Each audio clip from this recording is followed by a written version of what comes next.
século XIX é um período bastante frenético em Pernambuco. Grandes mudanças vão impactar a vida nas cidades, a rotina, questões econômicas, políticas e, sobretudo, culturais. Com a abertura dos portos às nações amigas, Pernambuco recebe um número descontrolado de estrangeiros, que vêm para fins principalmente comerciais, mas também com outros propósitos. Os ingleses, por exemplo, foram um dos primeiros a registrar a paisagem e costumes pernambucanos do início do século XIX e abrir um período de produção artística crescente. As expedições chegaram a documentar diversas regiões, mas, sobretudo, a maior parte delas tratam, representam ou documentam Recife, que já em 1827 vira capital de Pernambuco. Olinda, após perder o título, se vê mais uma vez perdendo espaço, poder político e econômico para a nova capital. É nesse momento que inicia-se em Olinda um período de estagnação, que depois vai se transformar em um bordão da cidade, repetido até os dias atuais, onde fica reconhecida como uma cidade dormitório. Olinda, sem muitas mudanças significativas, e através da sua paisagem e geografia, se tornará praticamente um lugar de refúgio do burburinho de Recife.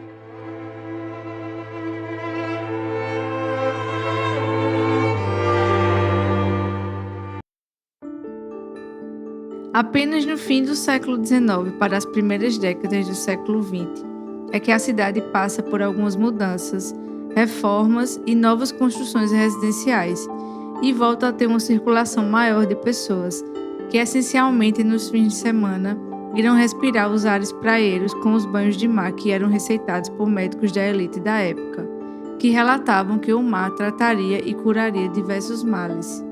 Porém, antes disso, em meados do século XIX, Olinda tinha áreas de vila, com atmosfera pastoril e meio bucólica. A cidade praticamente abrigava nessa época atividades religiosas e poucas relações comerciais. E é interessante notar em como algumas obras desse período retratam Olinda basicamente de duas formas. Primeiro, como nessas imagens, que demonstram as mudanças e o cotidiano da turbulenta Recife, mostram Olinda apenas como pano de fundo, como parte da paisagem recifense. Outras, já feitas na cidade, evidenciam esse caráter paisagístico e geográfico, onde se vê praticamente boa parte da cidade e o Recife ao fundo.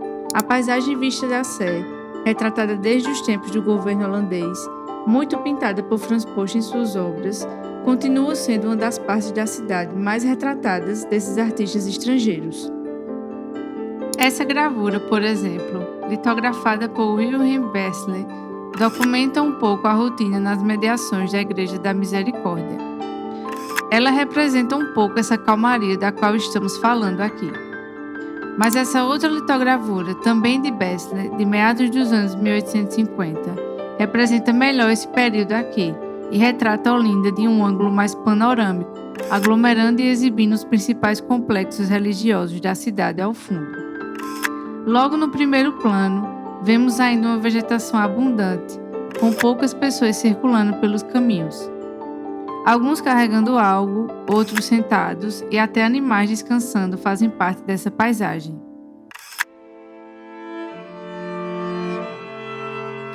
Essa litografia de Bessler chama a atenção pelo aspecto da cidade, que parece ter, desde meados do século XVIII, parado no tempo. A rotina menos caótica comparada com Recife se reflete muito na perda de poder político. Essa gravura, de certa forma, documenta um período de uma Olinda que talvez tenha realmente ficado adormecida por um longo período.